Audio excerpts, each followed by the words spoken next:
Bonjour, bonjour et bienvenue dans Shine, le podcast qui fait rayonner les femmes.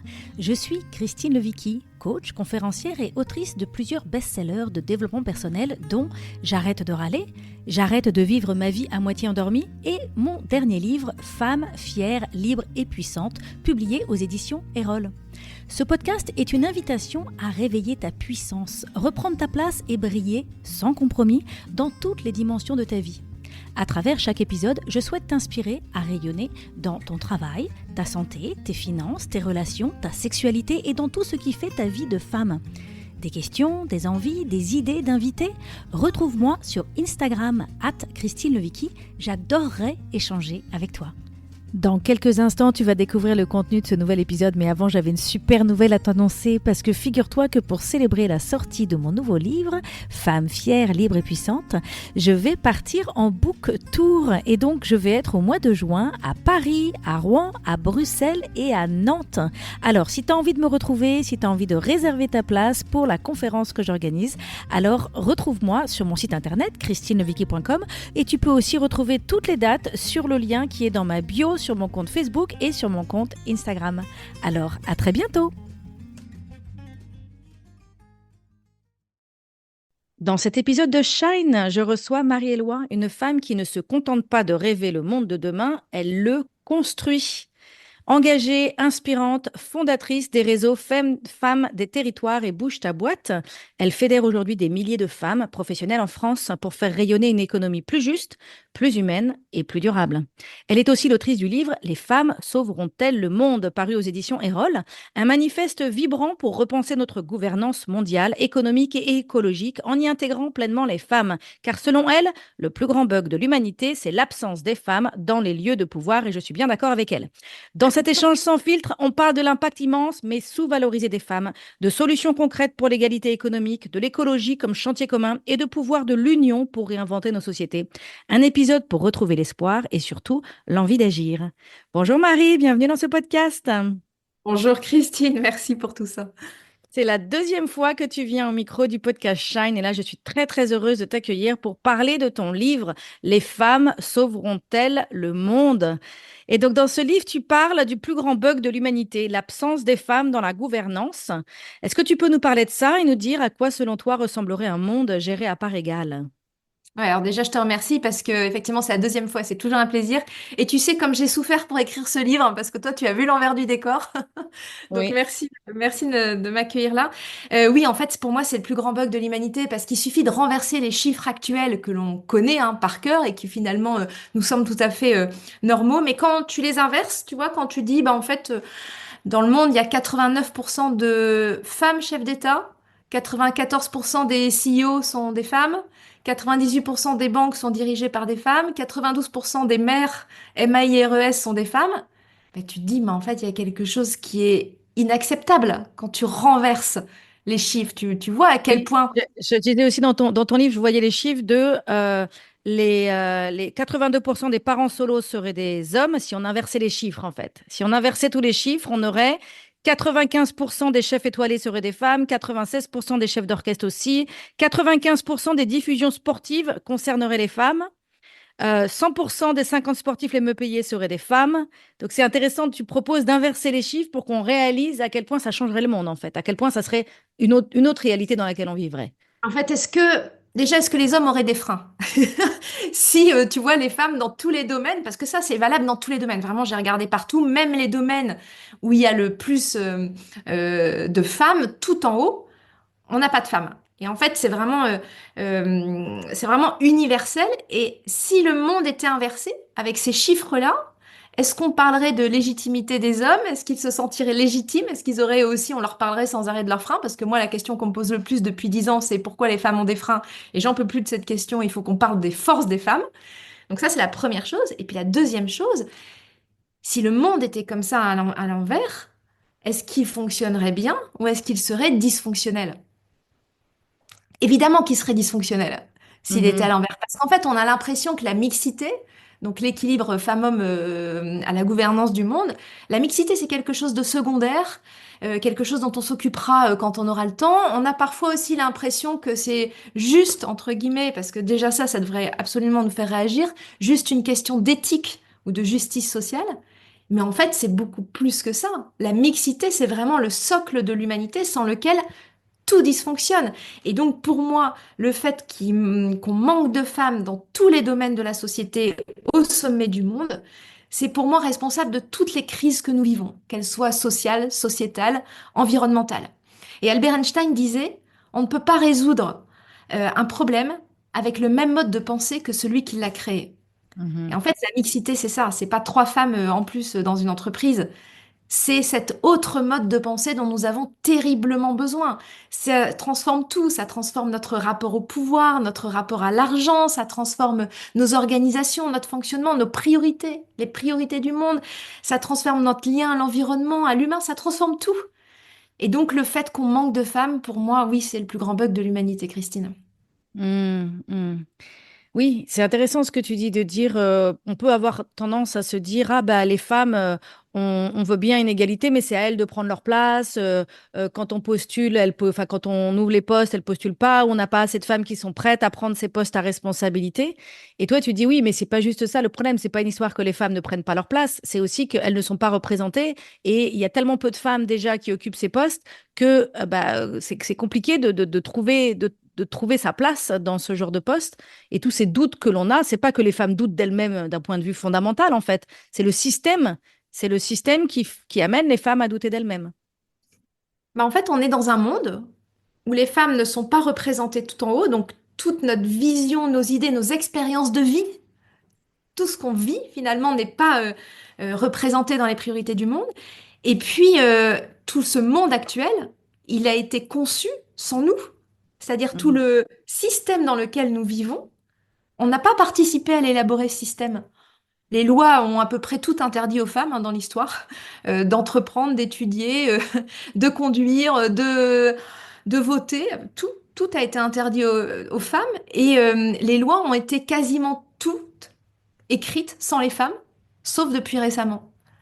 Mais mhm, dans tous les pays du monde. Et tous les pays du monde ont été gouvernés uniquement par des hommes, sauf depuis récemment. Et donc en fait, ce monde, c'est un monde dans lequel on essaie de faire rentrer les femmes au chausse-pied en leur demandant de surtout pas trop transformer le système. Mais jamais on s'est mis ensemble autour d'une table en disant mais quel monde on veut, femmes et hommes ensemble. Et souvent, tu vois, on me dit oui, mais quand même, c'est une démocratie, les femmes peuvent voter. Oui, mais la démocratie, elle est très très jeune. On a appris que la démocratie en France, c'est depuis, selon les sources, enfin selon ce qu'on veut, les idées, c'est soit depuis 1789, soit depuis 1870. Mais en fait, la démocratie, c'est quand tout le monde a le droit de vote. Et les femmes, mhm, elles ont le droit de vote depuis 1944, et ça dans tous les pays. Donc en fait, on se rend compte que dans tous les pays du monde, la démocratie, c'est-à-dire les femmes et les hommes, ont pu avoir le droit de vote et donc le droit d'imaginer le monde que depuis une cinquantaine ou 70 ans, c'est tout. Une cinquantaine d'années. C'est très récent en fait. Et on l'a pas mhm, transformé, on a gardé le système d'avant le droit de vote des femmes. mhm. Donc en Et fait, donc c'est toi, un monde effectivement qui a été fait sans nous, donc c'est normal qu'on se sente pas légitime puisqu'on essaie de nous mettre au chausse-pied en disant bah, il va falloir vous conformer à un monde auquel vous n'avez pas participé. Alors qu'un oui. monde égalitaire, et ça je le prouve aussi dans mon livre, un monde égalitaire c'est totalement différent. Et là-dedans on serait toutes et tous on pourrait toutes et tous être vraiment nous-mêmes. Parce qu'un monde égalitaire, c'est pas juste au bénéfice des femmes, c'est au bénéfice de la mixité et donc de chacun des hommes. C'est prouvé que ça soit au sein de la plus petite communauté ou au niveau d'un pays, plus la communauté ou le pays est égalitaire, plus les hommes en bénéficient aussi et toute la communauté en bénéficie.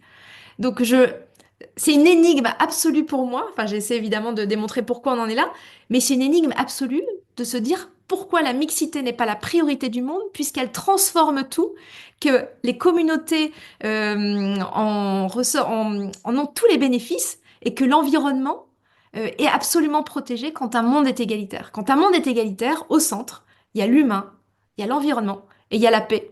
Je vois pas ce dont on a besoin de plus, tu vois? Mhm. Et donc là, ce que tu nous dis, c'est que l'idée, c'est pas de chercher à faire rentrer les femmes comme avec un chausse-pied dans un monde qui est un monde construit par les hommes pour les hommes, mais plutôt de faire un reset, en fait, de réorganiser, de complètement réorganiser nos sociétés. Oui, exactement. Et ça, c'est possible. Alors évidemment, j'ai essayé de faire un livre le plus réaliste et pragmatique possible. Donc on ne peut pas s'asseoir tous autour d'une table et puis se dire, voilà comment on construit le monde. C'est possible qu'avec la mixité.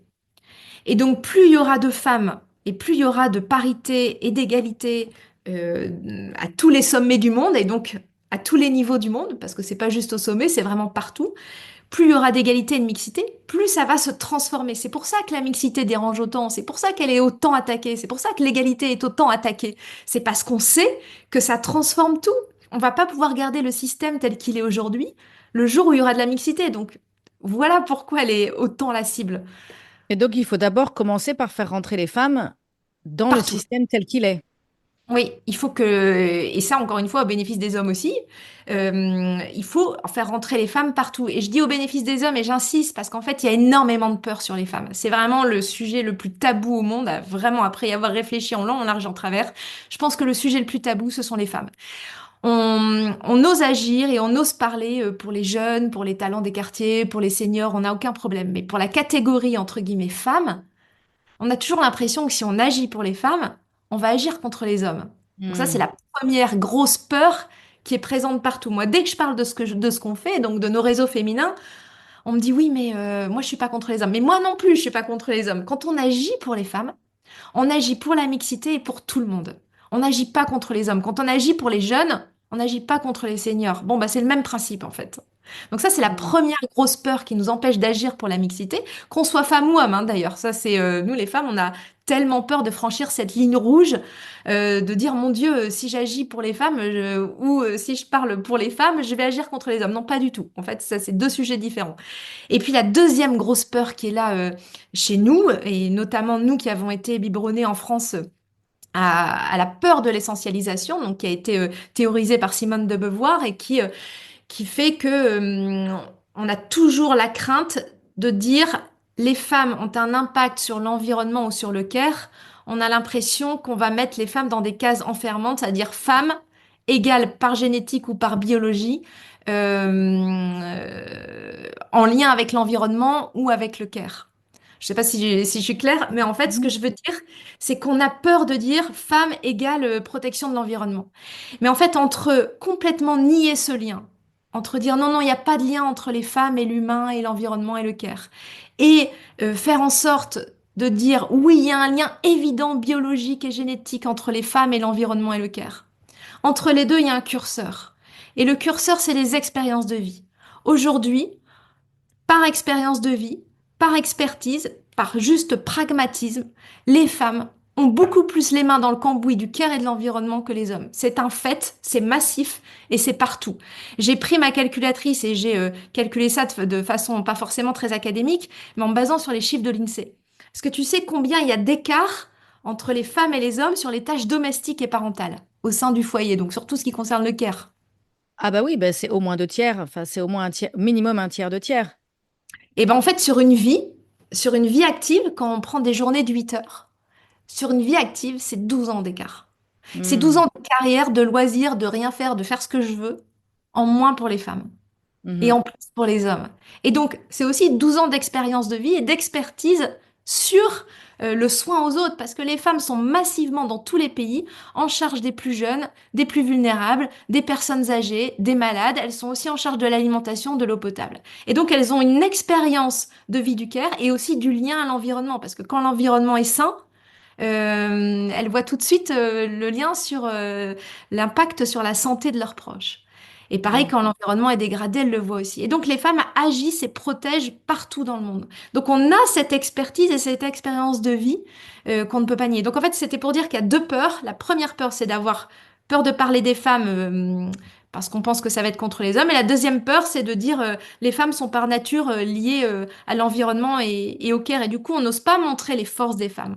on essaie de les mettre dans un coin en disant non, non, elles n'ont pas d'impact forcément sur l'environnement et sur le care. Mais si, on a un impact majeur parce qu'on a une expérience de vie et une expertise sur ce sujet qui est conséquente et qui est massive chez toutes les femmes dans le monde. Donc, on a besoin d'être écouté sur ces sujets-là. Et on ne l'est pas. Et le problème, c'est qu'on n'est pas à la table des décisions sur les sujets des priorités du monde et notamment sur l'environnement. On est absente des tables de décision.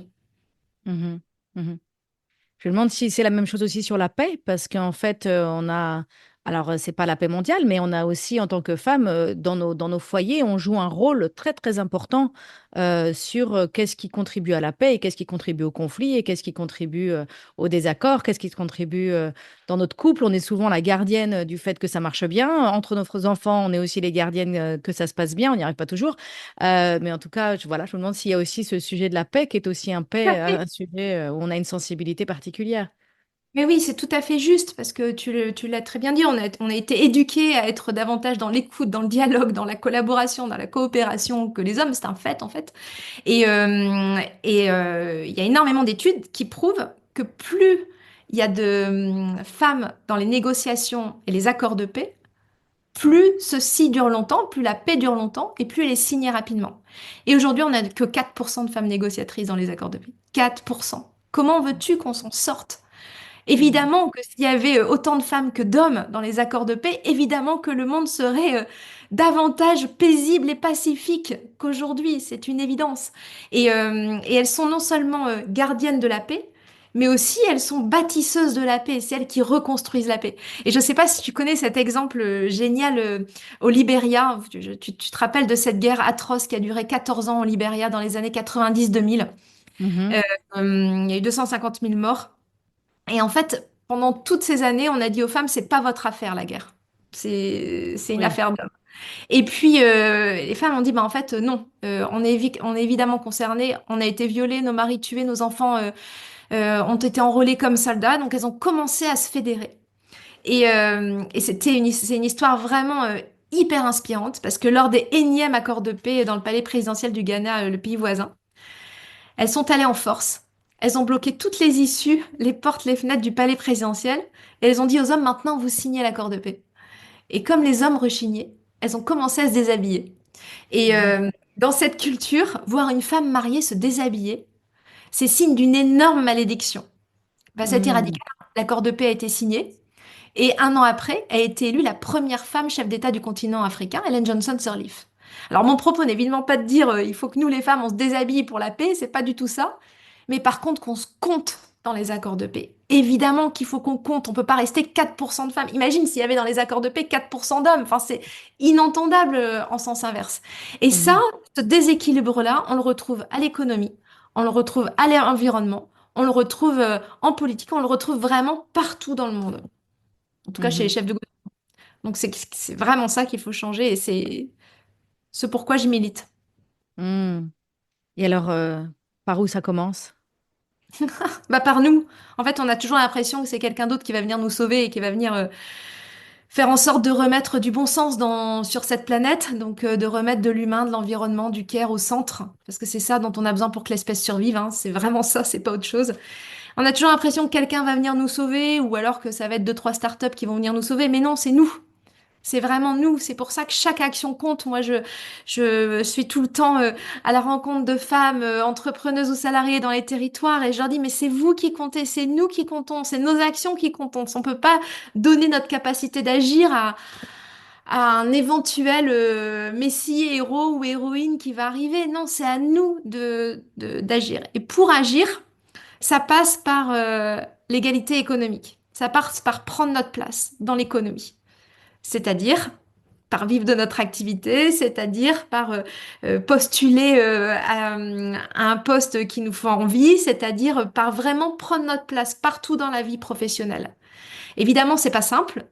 Évidemment, c'est compliqué, mais on sait comment faire. On sait aussi comment ouvrir les portes pour qu'il y ait de la mixité dans l'économie. Ça passe par un congé deuxième parent digne de ce nom, ça passe par des quotas, ça passe par ce qu'on appelle de l'éga éco-conditionnalité, c'est-à-dire faire en sorte que toute subvention publique soit conditionnée en face dans les organisations par un plan pour aller vers plus d'égalité. C'est-à-dire que s'il n'y a pas de plan, il n'y a pas d'argent public. Voilà, c'est ça, pas de plan pour l'égalité, pas d'argent public. Donc on a les solutions, on connaît les outils pour aller vers l'égalité économique.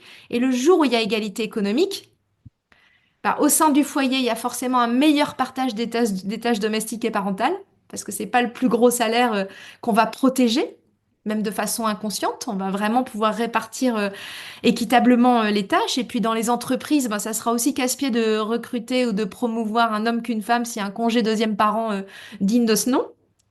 Mhm. Ça permettra de promouvoir davantage les femmes. Et puis, petit à petit, la mixité va diffuser partout. C'est vraiment par l'économie qu'on va pouvoir changer les choses. Et donc, ça passe. Aujourd'hui, c'est un mirage, hein. En France, au sein d'un couple hétérosexuel, on a 42% d'écart de salaire au sein d'un couple. Ce qui se Ouais. retrouve exactement, c'est le même montant dans les retraites. Donc, c'est ça qu'il faut changer. C'est que nous, les femmes, au niveau économique, dans les entreprises et à la tête des entreprises, on soit tout aussi nombreuses que les hommes. Aujourd'hui, en France, si tu prends 100 entreprises, tu en as 22 qui sont dirigées par des femmes, 62 par des hommes et le reste par des équipes mixtes. Donc tu vois bien le déséquilibre à la tête des entreprises en France. Et je parle des toutes petites entreprises. Tout en haut, on n'a que 6% de femmes au sein du CAC 40. On n'a que 6% de femmes. Donc c'est en prenant notre place de manière économique que la mixité va arriver et donc on sera obligé vraiment de transformer tout notre système. Voilà, mais c'est un peu le truc qui se mord la queue quand même, parce que moi j'accompagne des centaines et des centaines de femmes et ce que je vois, c'est des femmes qui sont épuisées, qui sont crevées parce qu'elles sont en train de faire face à leurs responsabilités familiales et leurs responsabilités professionnelles. Elles ont plus d'énergie, elles savent plus où donner de la tête et elles ont perdu confiance en elles parce que malgré tout ça, elles ont souvent un plus petit salaire que leur conjoint. Elles ont souvent adapté leur carrière avec des temps partiels ou avec ou peut-être qu'elles ont refusé une promotion parce que c'était une promotion qui nécessitait des déplacements professionnels et elles se sont dit, je ne peux pas prendre ce job parce que je dois être à la maison pour les enfants. Donc, il y a un tel retard qui s'est accumulé et du coup, une fatigue, une confusion sur, voilà, qu'est-ce que je veux vraiment et quelles sont mes forces. Beaucoup de femmes ne sont pas connectées à leurs forces. Et puis, voilà, oui, un manque de confiance en soi et un grand déséquilibre des responsabilités domestiques qui font que, bah oui, les femmes, j'imagine les femmes qui écoutent le podcast là, qui disent, bah oui, mais moi j'aimerais bien prendre une place dans l'entreprise, j'aimerais bien m'investir dans la société, mais je trouve où le temps et l'énergie de le faire. C'est tout à fait juste, tu as entièrement raison, tu as mis le doigt sur ce qui fait qu'on en est là aujourd'hui, c'est ce dont je parlais tout à l'heure, les 12 ans de différence. Évidemment que Mm. c'est... En l'état, c'est tellement compliqué parce qu'on a 12 ans de différence. C'est pour ça, hein, d'ailleurs, qu'on parle des femmes en disant ah, c'est des superwomen, mais jamais on dit aux hommes c'est des c'est des supermen. Parce qu'en Mm. fait, eux, on n'a pas eu besoin de les valoriser. Nous, on nous a ouvert la sphère professionnelle et économique récemment en nous disant mais vous gardez quand même toute la sphère personnelle Oui. sans enlever. Donc en fait, on se retrouve avec cette double charge gigantesque. C'est pour ça qu'il y a autant de burn-out aussi chez les femmes. Enfin, c'est une réalité. Sans enlever côté vie personnelle. C'est-à-dire que tout le monde, comme je disais tout à l'heure, comme il a été structuré pour un monde d'hommes par des hommes, ben en fait, on n'a pas du tout changé euh, Exactement. la sphère personnelle. Donc comment faire? Donc moi, j'ai une idée, qui n'est pas une idée nouvelle, hein. Euh, Tu connais l'histoire de l'Islande, tu sais, en 1975. En 1975, l'Islande, c'était pas du tout un pays égalitaire, hein. Il y avait 5% de femmes députées, donc autant te dire, on n'était pas à l'égalité. Et les femmes, elles ont dit stop. Pendant une journée, t'as 90% des Islandaises qui sont descendues dans la rue. Et pendant une journée, elles n'ont plus rien fait. Alors évidemment, c'est un petit pays, mais pour moi, c'était un échantillon qui peut être reproductible partout. Mm. Donc elles n'ont plus rien fait pendant une journée. Le pays s'est totalement arrêté. Il y avait plus de liaison aérienne, plus de liaison téléphonique parce qu'évidemment c'était des standards dits. Il y avait plus rien de fonctionné. Les enfants, ils ont mangé à cette époque-là des bonbons et des saucisses toute la journée. Bref, et ben quelques mois après a été votée une loi en faveur de l'égalité. 5 ans après était élue la première femme chef d'État au monde. Et depuis, l'Islande est le pays le plus égalitaire au monde. Mhm. C'est aussi le pays où il y a le plus de bonheur, où les enfants, où les habitants sont les plus heureux et où l'environnement est le plus protégé. Il fait partie des pays, de ces pays-là. Et en fait, c'était juste une journée. Et souvent, quand je rencontre les femmes, je leur dis, mais en fait, c'est injuste là, tout ce qu'on porte. C'est injuste. Et évidemment qu'on peut pas changer le monde toute seule. Et en tout cas, toute seule dans notre coin, on va jamais y arriver. Il faut qu'on soit ensemble. Imaginez une journée, ne serait-ce qu'une journée, où partout, on est capable de faire ça, de Mhm. poser une journée et de tout arrêter pendant une journée. Mais les Mhm. pays ils arrêteront de fonctionner. Enfin, évidemment que le pays arrêterait de fonctionner si Mhm. partout on arrête de bosser pendant une journée.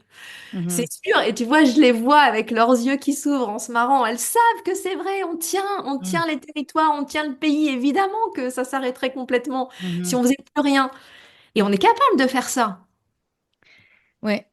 Oui, oui, tout à fait. Et ce que j'entends derrière là, c'est que l'essentiel, c'est que la société comprenne la valeur de notre travail. Parce qu'aujourd'hui, C'est ce ça. travail que l'on fait, une grande partie de notre travail est non rémunéré, est invisible. Je crois vraiment que ni les femmes ni les hommes ne réalisent vraiment la valeur de ce que les femmes font. Et Bah, donc, ce que cette évidemment. journée permettrait, ça serait ça. Ça permettrait qu'on puisse réaliser la valeur de ce que les femmes font. J'ai beaucoup de femmes que j'accompagne, c'était mon cas aussi il y a quelques années, qui gagnent moins que leurs conjoints, sont peut-être à temps partiel ou voilà, ont mis leur carrière un peu au ralenti parce que elles voulaient être présentes pour leurs enfants, elles voulaient équilibrer leurs deux pôles de responsabilité. Pendant ce temps-là, leur conjoint a développé la carrière, a obtenu la promotion et donc se retrouve avec un bien plus gros salaire. Et ces femmes, elles veulent peut-être monter leur boîte ou elles veulent peut-être changer de métier parce qu'elles veulent avoir une carrière plus alignée. Mais pour faire ça, elles ressentent le besoin de se former ou elles ressentent le besoin même d'arrêter de bosser quelque temps pour pouvoir faire cette transition. Et elle se dit, je peux pas parce que déjà que je ramène moins d'argent que mon mari, déjà que je... Donc il y a cette espèce de déséquilibre économique dans le foyer qui font qu'elles s'accordent pas la permission de faire ça. Et là, à ce moment-là, ce qu'elles ne réalisent pas, c'est qu'en fait, ça fait des années qu'elles contribuent à la carrière de leur conjoint.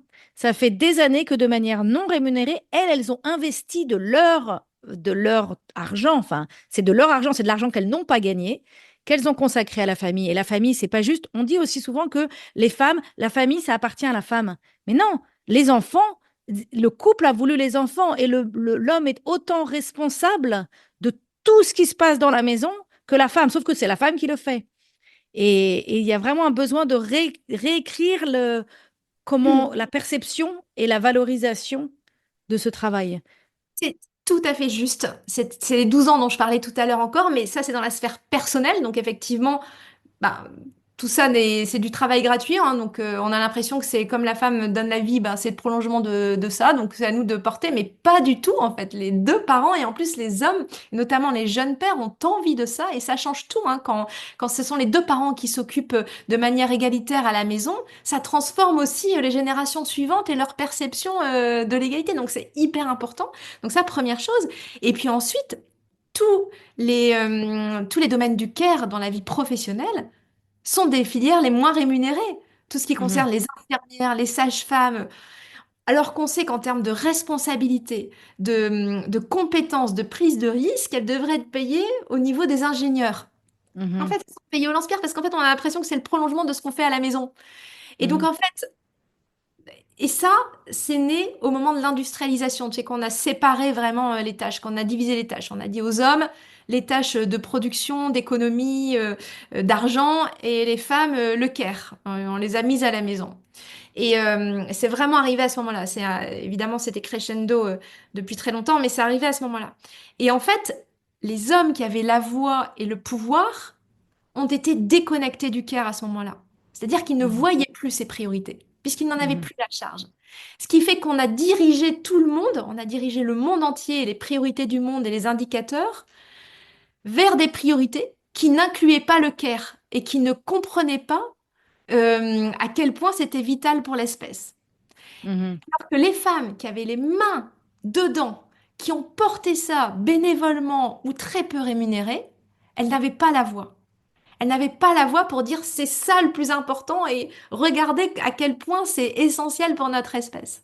Et du coup, mhm, ce qui fait qu'on a dirigé le monde et les priorités du monde vers des choses qui ne sont absolument pas vitales pour l'humanité, c'est-à-dire le profit, l'accumulation, la euh, propriété. la tech, toutes ces choses-là qui sont secondaires en fait pour notre espèce. Alors que s'il y avait eu un monde égalitaire à la gouvernance, si les hommes avaient mis autant la main à la pâte auprès des enfants, des personnes âgées, des malades, des vulnérables, etc., on aurait évidemment mis au centre, comme priorité, le soin aux autres, le soin à l'humain et l'environnement. Ça Mhm. aurait été une évidence. Et là, on a déconnecté les hommes du care de manière massive. Et puis les femmes, on les a mises bien dans le care, mais par contre sans voix. Mhm. Donc c'est pour ça qu'on a complètement dérivé, qu'on se retrouve aujourd'hui face au mur, où l'environnement est mis de côté, où l'humain est mis de côté. On a l'impression que c'est secondaire, mais ça devrait être au cœur de Mhm. ce qui nous importe. Mhm. Mhm. Donc Je sais pas si j'ai t'as développé des réseaux. T'es la femme de réseau, Marie, tu es connue pour ça. Pourquoi c'est important que les femmes soient en réseau? Pourquoi c'est important? Pourquoi, selon toi, c'est une clé que les femmes se réunissent entre elles, échangent entre elles, se soutiennent? Parce qu'en fait, on est très doué pour le faire dans la vie personnelle. Tu vois, les bons plans, médecin, babysitter, on est au top. Franchement, Mhm. nous Mhm. les femmes, sur ces sujets-là, on est au top. Dans la vie professionnelle, qu'on soit entrepreneuse ou salariée, on n'y est pas du tout. C'est-à-dire qu'on n'investit pas sur nous, qu'on a l'impression que c'est une perte de temps. En plus, réseauter, c'est souvent tôt le matin, tard le soir, et souvent dans des réseaux où il y a peu de femmes. C'est souvent très cher. Et puis, on ne sait pas ce qu'on va apporter. On a l'impression qu'on n'est pas assez forte, qu'il faudra qu'on y aille quand on est beaucoup plus costaud. On ne sait pas ce qu'on va dire. Donc, tout ça. Et moi, en fait, j'ai construit les réseaux féminins Femmes des territoires et Bouge ta boîte, les réseaux d'entrepreneuses, pour que justement, ça soit le midi, généralement, que ça soit très Mhm. peu cher. Tu vois, Femmes des territoires, c'est 60 euros l'année pour assister à tous les ateliers possibles sur l'entrepreneuriat et que quand on y arrive, on soit immédiatement accueilli par un collectif bienveillant qui va nous booster et nous faire travailler sur notre entreprise. Et en fait, c'est notre plus gros frein à nous les femmes, c'est l'ignorance de notre propre puissance et de Oui. notre puissance quand on est ensemble. Et en fait, pourquoi? Tu vois, on est les deux plus gros réseaux féminins et on n'est que quelques milliers de femmes. On devrait être des centaines de milliers de femmes. Mhm. Pourquoi? Parce qu'en fait, dans l'imaginaire collectif, quand on voit un collectif de femmes, on se demande toujours ce qu'elles vont faire ensemble et pourquoi elles ont besoin d'être ensemble. C'est toujours suspicieux. Alors quand tu vois un groupe d'hommes, tu dis, bon, ils font du business. Tu te poses pas Voilà. la question. Nous, les femmes, c'est accepté quand c'est pour des loisirs, Pour les quand c'est copines. pour les enfants, quand c'est pour boire du thé. Pour faire du business, non, c'est pas accepté. Et en fait, ça remonte très loin dans notre inconscient collectif. C'est-à-dire que de tout temps, on a empêché les réunions de femmes. Hein. Ça, c'est tu vois, les sorcières au Moyen-Âge, quand elles étaient en groupe, les sorcières Mhm. entre guillemets, évidemment, la chasse aux femmes à ces moments-là, c'est notamment quand elles étaient en groupe dans les campagnes. Et puis à la Révolution, les femmes ont énormément participé à la Révolution française. Et Mhm. donc, il y a eu énormément de clubs féminins qui ont éclos dans tout le pays. Ça n'a pas plu. En 1793, on a interdit par décret tous les clubs féminins. Donc, retournez à votre Mhm. place, en gros, c'était ça hein, qui était dit. Et 3 jours après, ce décret-là, on a exécuté Olympe de Gouges, tu sais, qui a écrit la Mhm. Déclaration des droits de la femme et de la citoyenne. Donc en gros, c'était clair, hein, le message aux femmes. C'est taisez-vous, ne vous réunissez pas. Et après, à chaque fois que les femmes se sont réunies, c'était pour demander le droit de vote, le droit d'étudier, enfin tous ces trucs-là. Donc en fait, ça dérange. Mais pourquoi ça dérange? C'est parce que quand les femmes sont unies, elles sont capables de renverser le système. On a une force incroyable. Elles sont inarrêtables. On est Mhm. inarrêtable, tu vois, moi, la fraternité, elle est extrêmement valorisée. La sororité, mais on dit que les femmes, moi, quand j'ai créé les réseaux féminins, bon, ça date un peu, mais on me disait, mais qu'est-ce que tu vas faire avec des femmes qui vont se crêper le chignon et qui vont faire du tricot? Mhm. Pourquoi on dévalorise autant la sororité? Mais parce que ça transforme tout. Et tu vois, j'ai fait tellement, on a tellement de réseaux féminins aujourd'hui dans toute la France, c'est plusieurs centaines de cercles en France, entre femmes des territoires et bouge ta boîte. Mais les moments où il y a eu des conflits entre femmes, je les compte sur les doigts de la main en 10 ans. Donc Mhm. c'est un mythe pour faire en sorte qu'on ne soit pas ensemble. Et dès qu'on est ensemble, on est capable de tout. Oui. Et donc aujourd'hui, il est temps qu'on soit unis. Et pas contre les hommes, encore une fois, avec tous les hommes engagés qui veulent un autre monde. Et le jour où on est unis, je t'assure que le monde est transformé en une fraction de seconde. Je t'assure que les priorités du monde seront changées. Mais Oui. ça, il faut qu'on ait le courage de se dire on est ensemble, qu'on enlève cette peur de d'avoir l'impression de franchir une ligne rouge quand on est entre femmes. Mhm. Du tout, c'est tout le contraire. On est au service des autres et au service du monde, au service de la communauté, au service de nous-mêmes quand on est ensemble. Mhm. Mhm. Oui, j'ai vraiment réalisé ça, moi, toutes les dernières années où j'ai accompagné exclusivement des femmes. Et je me dis, quand on met des femmes ensemble, on crée de l'or. On prend des femmes qui peut-être doutent d'elles-mêmes, qui se sentent ordinaires, qui se sentent, voilà, pas particulièrement capables, et on les met ensemble. Et là, il y a vraiment une magie, une alchimie, en fait, de ces femmes ordinaires qui deviennent extraordinaires parce que elles sont plus seules et elles se soutiennent. Et quand une femme aide une femme, il y a vraiment quelque chose de vraiment puissant qui se crée. Je crois qu'une des grandes anomalies de la société, c'est que toutes les femmes, que toutes les familles, en fait, on soit tous, donc d'un point de vue personnel, on est tous enfermés chez nous, dans notre maison, qu'on essaie de garder rangé tant bien que mal et on s'énerve sur tout le monde parce que on a peur de ce que pourraient penser les autres, c'était le bazar. On essaie de faire les devoirs, on essaie de faire les repas, on essaie de faire les courses, on essaie de faire tout ça. On est tous chacune chez nous, bien enfermés derrière notre belle maison. Et, déjà, ça, c'est une grosse anomalie parce qu'en fait, on n'est pas censé faire seul, on est censé faire ensemble.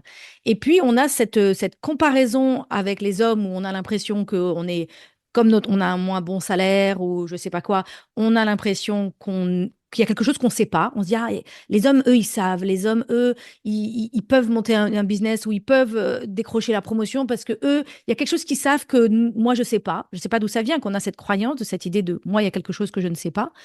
Et il y a vraiment cette puissance de mettre les femmes ensemble. Il y a aussi cette idée que les femmes se crêpent le chignon, cette idée que les femmes sont en compétition. Alors je dis c'est cette idée, c'est pas complètement faux. Je crois qu'on nous a tellement aussi fait rentrer dans la tête que notre destinée, c'était d'être mariée, de trouver un partenaire et donc d'être choisie par un homme, ce mythe du la femme qui est choisie par un homme, que du coup on se préoccupe. Il y a une espèce de compétition là-dedans de est-ce que je vais être choisie? Et donc, est-ce qu'il y a une femme plus intelligente, plus belle, plus mince, plus je sais pas quoi, qui sera choisie? Donc, il y a quelque part une habitude de se comparer qui doit vraiment disparaître parce que c'est un grand blocage dans les femmes, dans le rapport des femmes entre elles.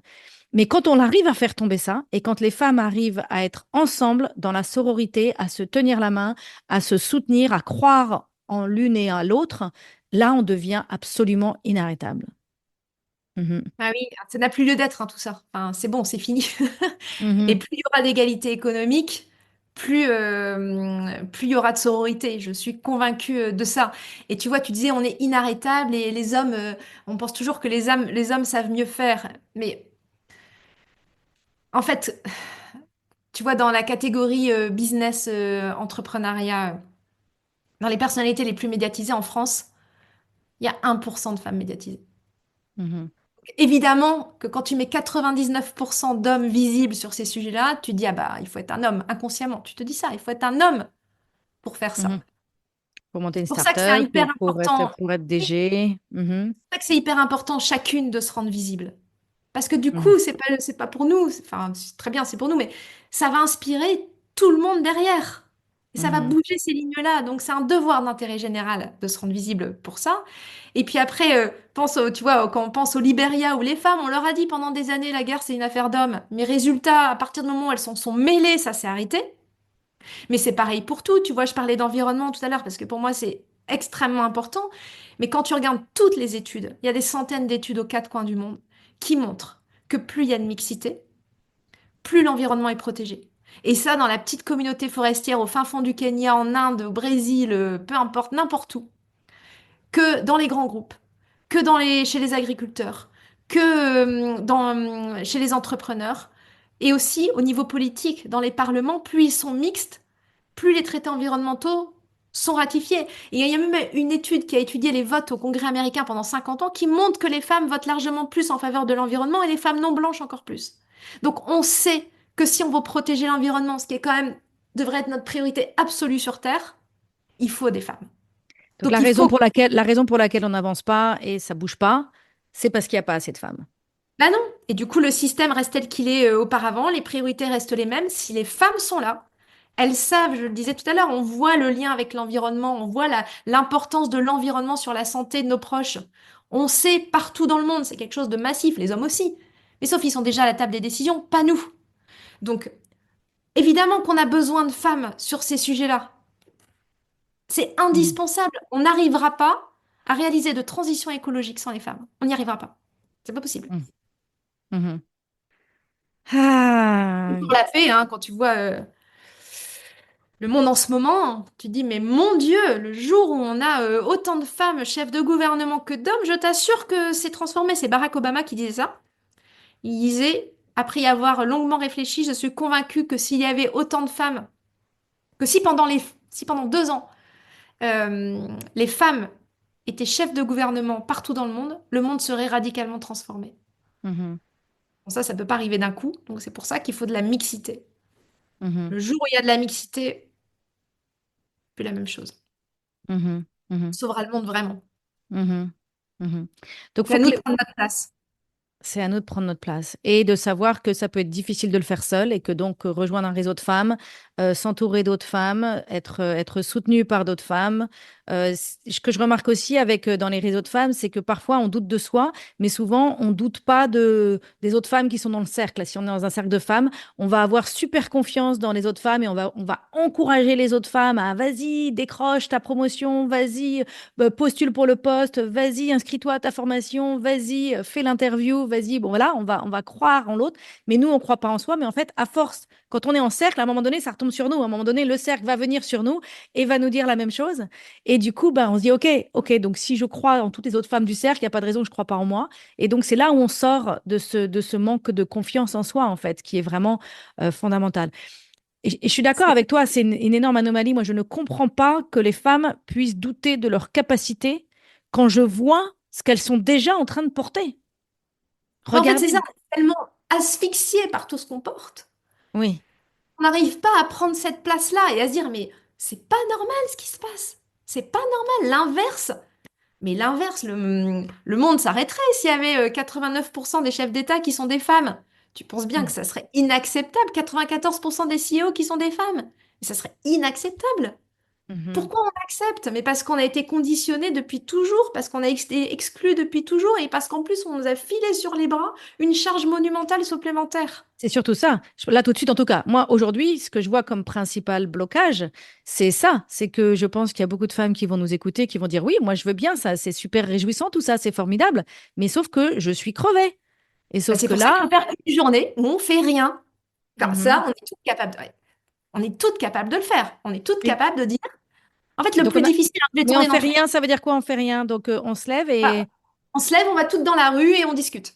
Une journée, on s'occupe plus de rien. Tu sais, d'accord, on ma laisse les journée, enfants à la maison. On laisse les enfants à la maison. on s'en fout, en fait. On s'en fout. Pendant une journée, comme les Islandaises. On Mhm, arrête tout pendant une journée. Et ça, et vraiment, je l'ai tourné dans tous les sens. Et en fait, je me dis, mais c'est quoi l'obstacle? Quel est l'obstacle qui nous empêche de faire ça comme les Islandaises partout dans le monde? Et je t'assure hein, que dans la foulée, il y a des lois qui vont être prises pour la mixité. Dans la foulée, on va comprendre l'importance de la mixité, c'est sûr. Et s'il faut durer 3 jours, on durera 3 jours. Mais même plus. Moi, je suis prête plus. Mais qu'est-ce qui nous empêche de faire ça?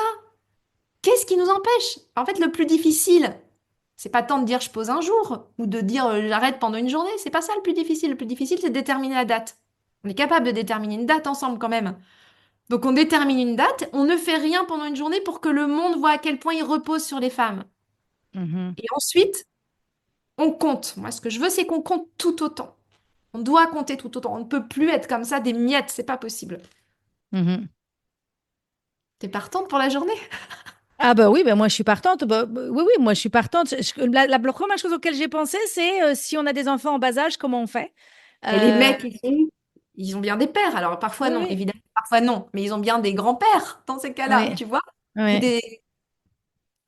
Comment Voilà. on fait? Comment on fait si... Comment on fait?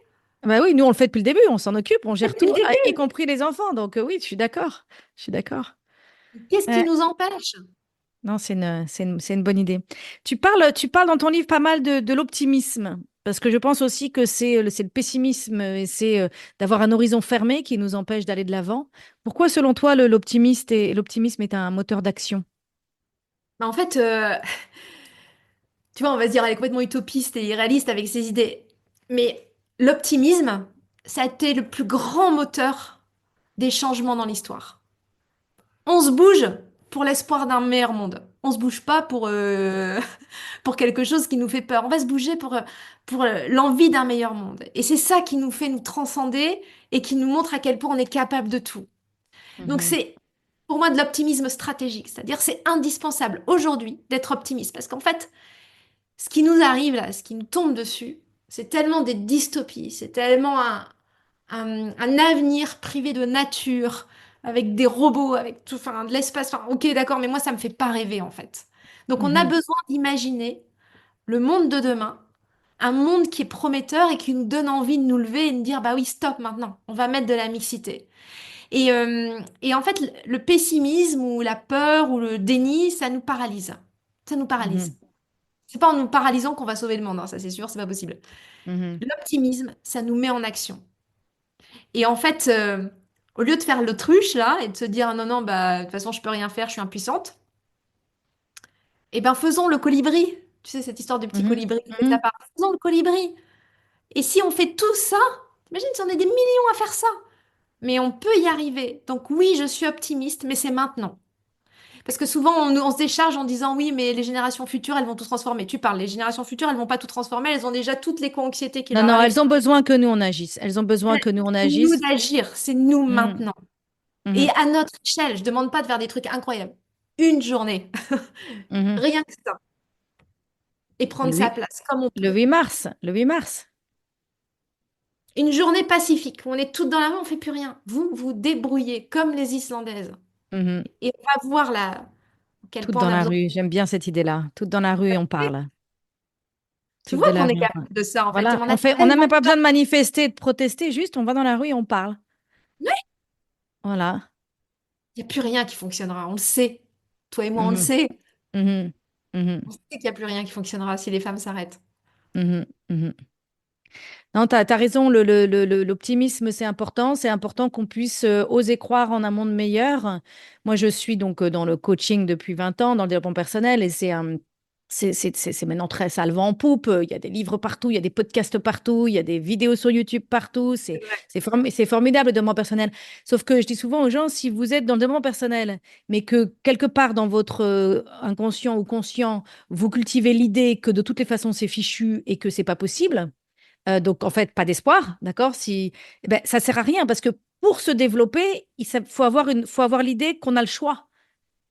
On ne peut pas se développer si on part du principe qu'on n'a pas le choix. Ça sert à rien de regarder les vidéos YouTube, de lire les livres, d'écouter ce podcast. Ça sert à rien de consommer du développement personnel si on n'a pas d'espoir. Ça sert à rien. C'est perdu. C'est aller faire autre chose. Mais on n'ira nulle part. Donc, en effet, l'importance d'avoir de l'espoir et l'importance de se dire, OK, comment est-ce que je cultive l'espoir dans ma vie? Comment est-ce que peut-être je coupe certains médias qui tuent mon espoir? Et comment je me mets à rêver à nouveau? Comment je me mets à imaginer? Je pense aussi qu'on est dans une grande crise d'imaginaire où on n'imagine pas suffisamment le monde meilleur, on n'imagine pas suffisamment les possibles dans le monde, dans la société de manière globale, mais d'abord en commençant dans sa vie, on n'arrive pas à imaginer comment réinventer sa carrière, comment donner un nouveau souffle à sa carrière, on n'arrive pas à imaginer comment donner un nouveau souffle à son couple, comment donner un nouveau souffle à sa vie de famille, comment donner un nouveau souffle à sa santé. On n'imagine pas, on subit. On subit et on s'enferme petit à petit. Il y a aussi quelque chose, parfois, je remarque, et c'est aussi assez propice en France, moi j'ai écrit le livre J'arrête de râler, je suis connue là-dessus, où on aime bien être solidaire dans notre misère. Il y a une espèce de solidarité en France, on est très solidaire, c'est une valeur, mais on est beaucoup souvent solidaire dans la misère, solidaire dans les problèmes, solidaire à avoir un ennemi commun, le président, le machin. Ça, on aime bien être solidaire, avoir un ennemi commun, avoir un problème commun. Et là, on a besoin d'être solidaire dans notre optimisme. En fait, c'est plus facile d'être pessimiste. C'est hyper facile. Ah bah, il n'y a rien à faire. Puis c'est plus chic d'être cynique. On a Mhm, l'impression que c'est intelligent. Mais en mhm. fait, le plus difficile, c'est d'être optimiste. Voilà, voilà. C'est ça qui compte vraiment. Mhm. Parce qu'on ose croire qu'il y a des possibles et on ose créer cette possibilité. C'est Mhm. ça qui enlève les peurs. Mhm. Quand on imagine quelque chose d'autre, de positif, du coup, Mhm. bah, ça nous oblige à... Le fait d'imaginer quelque chose d'autre, on se dit, bon, ok, j'ai peur, mais je le fais quand même. Parce que ça vaut Mhm. le coup. Mhm. J'ai envie que tu nous parles à la fin de cet épisode, on a bientôt fini, mais j'avais envie de te faire parler un petit peu de ton parcours. Parce qu'on parle beaucoup des femmes qui manquent de confiance en elles. Et moi, je côtoie beaucoup de femmes qui se disent qu'elles sont pas capables, qu'elles vont pas y arriver. Elles voudraient être une femme puissante, elles voudraient être une femme qui prend sa place dans la société, elles voudraient une femme qui agit politiquement, économiquement, personnellement. Mais elles se sentent, elles ont l'impression que elles peuvent pas parce qu'elles n'ont pas les diplômes ou parce que elles sont au chômage ou parce que voilà, elles se sentent peut-être enfermées dans leurs conditions. Et je sais que toi, tu viens de loin, Marie. Donc, je me demande si tu pourrais nous raconter assez rapidement ton parcours et qu'est-ce que tu as appris en fait sur ce parcours, sur le fait de ne pas se laisser définir par où on est et de d'oser aller vers où on a envie d'aller. Ouais, alors moi avant j'étais journaliste à Radio France Internationale, c'était mon rêve, hein, donc j'ai beaucoup voyagé à ce moment-là. Et c'est là où j'ai vu qu'il y avait des personnes avec des bouts de ficelle et qui travaillaient et qui agissaient pour leur communauté, qui avaient de l'impact en fait. À la naissance de ma fille, j'ai cofondé une école Montessori en Bretagne et qui existe toujours. Et ma fille a fait toute sa scolarité dedans. Et au moment de créer cette école, tu vois, je connaissais rien à l'entrepreneuriat, franchement rien du tout. J'avais jamais fait même un PowerPoint de ma vie, je te parle même pas d'Excel. Mhm, Et j'avais pas d'argent, pas de réseau, enfin je connaissais personne. Bref, et cette école est née assez rapidement. Et au même moment, j'étais enceinte de mon deuxième et l'école est née en 2011. Et je me suis retrouvée en même temps maman solo, bénévole à temps plein pour cette école et au RSA. Tu vois, un peu mhm, le paradoxe des femmes avec l'argent. Donc je connais bien ce sujet, je dois dire. Et mhm, avec forcément enfin, j'imagine avec le recul aujourd'hui que je devais être complètement dépressive. Tu vois, c'est un peu flou pour moi cette période-là. Et, euh, et en fait, à ce moment-là, je me suis posé plusieurs questions parce que tout le monde m'a dit, bah, prends le premier boulot venu. Mais moi, j'habitais dans un petit village de 600 habitants, si tu veux. Donc, le seul boulot possible, c'était au Super U. Et j'avais tellement vibré dans tout ce que j'aimais avant que j'avais envie de faire quelque chose qui m'aime. Que j'aime. Et ça aurait pu être aller au Super U, mais c'était pas ça dont j'avais envie, tu vois. Et du coup, je me suis dit, qu'est-ce que je ferais si je n'avais pas peur? Et c'est une phrase qui me guide depuis toujours parce que je suis une grosse trouillarde. J'ai vraiment peur mhm, de tout, hein. C'est pour ça que j'ai vraiment regardé toutes les peurs possibles autour des femmes et autour de qu'est-ce qu'on pourrait faire pour changer le monde. Et le fait de dire qu'est-ce que je ferais si je n'avais pas peur, je t'assure, ça ouvre le champ des possibles. Et tu te dis, ah voilà. ouais, il va y avoir ça, et pourquoi ça. Et du coup, ça te donne l'énergie pour y aller. Et moi, ce que j'avais envie, c'était bah, j'avais vu au sein de l'école Montessori à quel point entre mamans, il y avait des papas aussi bien sûr, mais principalement des mamans, on était solidaires entre nous. Et comme tu l'as dit tout à l'heure, on s'encourageait dans nos projets professionnels, mais comme ça, hein, en disant mais ça t'irait tellement bien, pourquoi t'y vas pas? Et en faisant ça, bah, en fait, ça déclenchait des choses et ça ouvrait les portes. Et donc je me suis dit, mais pourquoi pas créer ça, mais à l'échelle de la Bretagne. Donc j'ai créé un premier réseau féminin, Femmes de Bretagne, qui a très vite été un grand succès. Donc c'était plateforme digitale et présentielle. C'est 500 événements par an en Bretagne depuis bah, maintenant 2014. Et on l'a dupliqué au niveau national, c'est Femmes des territoires. L'année dernière, on a accompagné 14 000 femmes pour créer leurs projets les unes grâce aux autres, hein. On est vraiment sur de l'intelligence collective. Parce que comme tu l'as dit tout à l'heure, quand on s'encourage, eh ben, ça nous revient forcément. Et quand on s'entraide. Et puis après, j'ai créé Bouge ta boîte. Donc la Bouge ta boîte, c'est réseau business pour les dirigeantes d'entreprise. C'est dans 175 villes. Et puis après, bouge ton groupe pour les salariés. Donc vraiment, moi, ce qui m'intéresse, c'est travailler en intelligence collective pour que chacune soit actrice de sa propre carrière ou de sa propre entreprise. Et puis qu'ensemble, bah, on fasse bouger les lignes et que le monde soit plus mixte. Alors tout ce dont je t'ai parlé, évidemment, moi, c'est mon rôle en tant que présidente de parler de ces sujets-là parce que je suis convaincue que plus on enlève ces freins-là, plus on est conscient de ces freins-là, plus on est capable de les enlever. Et plus on les enlève, plus on est puissante parce qu'on est aligné avec soi-même. Donc c'est Mhm, mon rôle de faire ça. Évidemment, dans les réseaux, on parle d'entrepreneuriat, de gestion, de communication, on va pas parler de ces sujets-là. Mais moi, c'est mon mhm, rôle aujourd'hui. C'est ce qui m'anime en mhm, fait. mhm, mhm. Donc voilà, tu étais maman solo, tu étais probablement en dépression, au RSA, mais tu avais vécu l'expérience d'être aligné et d'avoir un projet qui te fait kiffer, qui était le projet de cette école. Tu as vécu cette expérience, c'était une expérience qui ramenait pas d'argent et qui te fatiguait et tout ça, mais qui t'a apporté beaucoup. Et là, tu as osé croire que tu allais pouvoir trouver une issue à cette situation financière dans laquelle tu étais. Et la phrase qui t'a le plus aidé, c'est si tu n'avais pas peur, qu'est-ce que tu ferais? Et Après, là, j'ai beaucoup là de ça bol, t'a. hein. Ça n'a pas été magique, hein. Mhm. Ça a été vraiment hyper difficile, évidemment, voilà. Mais par contre, j'avais envie de faire quelque chose qui me ressemble. Et encore une fois, je pense qu'on est vraiment jamais aussi puissante et puissant que quand on est aligné avec soi. Oui. Donc, il faut arriver à reprendre de l'énergie, sentir ce qu'il y a dans les tripes, qu'est-ce qui nous appelle, qu'est-ce qui nous fait vibrer. Et peu importe, en fait, ça peut être n'importe quoi, mais il faut que ça nous corresponde. Et à partir du moment où on suit ce chemin-là, s'il est pour nous, ben, en fait, les portes, elles s'ouvrent. Si elles se ferment, c'est Voilà. que c'est probablement qu'il y a un virage à prendre. Tu vois, moi, j'ai des portes qui se ferment en ce moment, c'est que c'est probablement qu'il y a un virage à prendre. C'est pas agréable, mais c'est comme ça. Et par contre, quand ça s'ouvre, c'est que bah, c'est le bon chemin. Et des fois, on a l'impression, je le mets aussi dans le livre, on a l'impression de devoir gravir l'Everest en tongs, parce qu'on n'est pas du tout outillé. Mais en fait, plus on avance sur un chemin, plus on attire aussi les personnes qui vont avoir les mêmes envies, les mêmes valeurs que nous, et plus on va être entouré, plus on va être aidé, plus il y a les bâtons de marche qui vont arriver, les bonnes chaussures qui vont arriver, et on va gravir encore Mhm. l'Everest en fait, tout arrive progressivement. Quand on commence quelque chose, et c'est pour ça que j'adore cette citation de Goethe qui me porte chaque jour, c'est quoi que tu rêves d'entreprendre, commence-le. L'audace a du pouvoir, du génie et de la magie. Et ça a vraiment de la magie quand on suit ses tripes. Il y a des trucs qui arrivent. Alors parfois, comme j'ai dit, parfois pas, hein. Mais ce qui compte, c'est de faire de son mieux. Et parfois, sur ce chemin-là, et parfois faire de son mieux, c'est complètement pourri, hein. Moi, il y a des jours, faire mon mieux, c'est nul. Vraiment archi nul. Et faire mon mieux, des fois, c'est rien faire. Mhm. Mais si on suit ce mantra-là de faire de son mieux, ben, et qu'on essaie d'être aligné et d'être sur son bon chemin, bah finalement, on arrive là où on doit être, et loin, en tout cas, ou ce qu'on doit vivre, que ce soit positif ou négatif d'ailleurs, hein, parce que parfois c'est bien négatif, hein.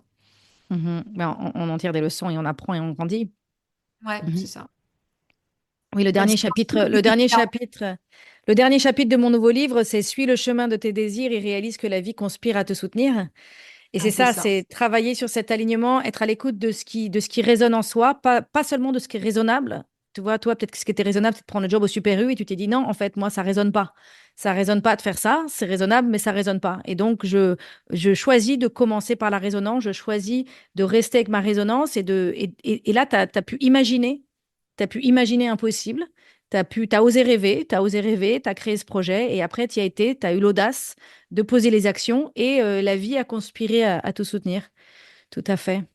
Pas toujours, hein, mais oui. En tout cas, j'ai Oui, hâte non, de lire non. ton nouveau livre, hein.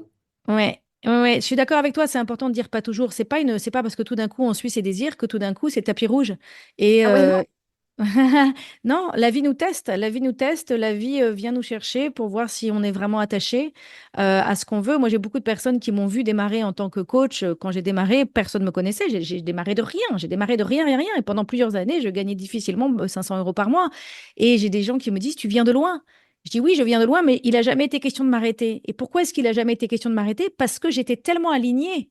C'était tellement ce qui résonnait en moi, ce métier, cette vibrait tellement, il y avait tellement d'énergie, d'alignement et de joie et de passion derrière ce sujet. C'est ça notre moteur en fait. Notre moteur, c'est pas la raison, c'est pas de gagner de l'argent, c'est pas de ce qui est moteur, c'est nos envies, c'est notre alignement, c'est la vibration intérieure, c'est notre passion, c'est notre mission, c'est ça qui nous fait avancer et qui fait que à un moment donné, on a des problèmes, on croise des problèmes sur notre chemin, mais notre vocation est plus importante que nos problèmes.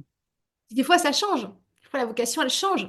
C'est pas Mhm. grave, en fait. Ce qui compte, c'est toujours à écouter cet appel intérieur, comme tu l'as bien dit. Mhm. Voilà. Voilà, j'avais envie qu'on parle de ça parce que je pense que c'est important pour les auditrices de savoir voilà, de connaître le parcours des personnes qui viennent au micro et de réaliser que on est toutes un peu pareilles, on est différentes, on a des forces et talents, mais on est toutes des femmes ordinaires en fait. On est des femmes ordinaires avec nos doutes, avec nos peurs, avec nos difficultés et pourtant on est engagé à essayer de faire des choses extraordinaires en toute humilité, en toute imperfection. Et voilà, et moi, ça, c'est ce que je souhaite, c'est que les femmes puissent oser croire qu'on peut on peut toutes faire ça, en fait. On peut toutes briller en étant imparfaites.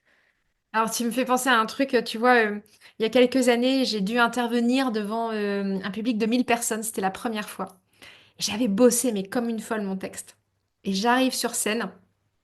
Je te jure, j'ai dit trois mots différents. Je sais plus lesquels, qui n'avaient rien à voir l'un avec l'autre. Et j'ai eu ma tête ne fonctionnait plus. Il y avait comme un blanc. Je suis descendue de scène, mais la honte absolue.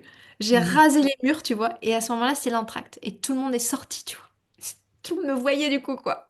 Mhm. Et il y a trois femmes qui sont venues vers moi et qui m'ont dit, Marie, on s'est reconnue dans ton imperfection. Alors Mhm. ça m'a vachement libérée parce que je me suis dit, bah, si même quand je me plante, bah, ça permet de donner quelque chose à quelqu'un, ça me va. Et Mhm. en fait, tout le monde a peur de prendre la parole en public, tu vois, ou quasiment tout le monde. Donc Mhm. évidemment que c'est un challenge, donc évidemment que les gens, ils se reconnaissent en toi. Donc en fait, comme tu dis, on peut se reconnaître dans notre imperfection. Enfin, soyons comme on est, en fait. Mhm. On fait, à partir du moment où on fait de son mieux, tu vois. Ben là, mon mieux, c'était de dire 3 mots incohérents. Ben, c'était mon mieux, quoi. Mhm. Voilà, je crois que c'est Voilà. cette quête de perfection qui bloque beaucoup les femmes, cette impression de dire faut que tout soit parfait, faut que je contrôle tout, faut que je maîtrise tout pour pouvoir aller de l'avant par rapport à ce que j'ai envie dans mon boulot. Et je pense que c'est la chose que les femmes doivent apprendre d'arrêter de faire, c'est d'aller de l'avant, d'oser être soi et d'arrêter de croire qu'il nous manque quelque chose, d'arrêter de croire qu'il y a quelque chose qu'on doit apprendre, qu'on doit savoir faire avant de pouvoir oser prendre notre place dans la société. Ah, mais tu sais, je t'ai dit, hein, la phrase qu'on me pose le plus, les journalistes, depuis plus de 10 ans, la question qu'on me pose le plus, c'est pourquoi les femmes ont des freins. En fait, j'en peux plus de cette question. Il faut qu'on parle de nos forces. Parce que le jour où on parlera de nos forces, on arrêtera de penser qu'on n'est pas assez. Pas assez Mhm. ci, pas assez ça. Parlons de nos forces et de ce qu'on apporte au monde, de ce qu'on apporte à l'économie, de ce qu'on apporte au territoire, de ce qu'on apporte à l'environnement, à la paix. C'est pour ça que j'ai Mhm. écrit ce livre. Prenons conscience de ces forces et de notre force en plus unie. Voilà, Tout le monde a besoin regardons. de nous là.